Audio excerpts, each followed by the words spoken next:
I just bought this clean title STI for $3,650. But of course that cheap price tag came with some rodknock. So in order to rebuild this EJ, we need to pull the engine, but luckily it's really easy to do.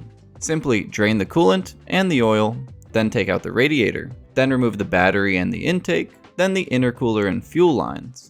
Next up, the power steering pump and AC compressor. You can leave the lines connected to these and just move them to the side so you don't lose any Freon or power steering fluid. Then on the newer Subarus, there's only 3 wires you need to unplug, and that's the main harness on the right side, the MAF sensor, and the O2 sensor.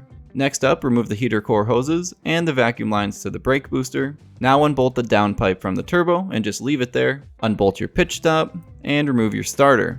Next to your starter is a plug hiding your clutch fork pivot. Remove the plug and thread an M6 bolt into your pivot and pull it out. Then you can finally hook up your engine hoist to the intercooler bracket on the back and the alternator bracket on the front. Finally, remove your bell housing bolts and your engine mounts and pull that puppy out.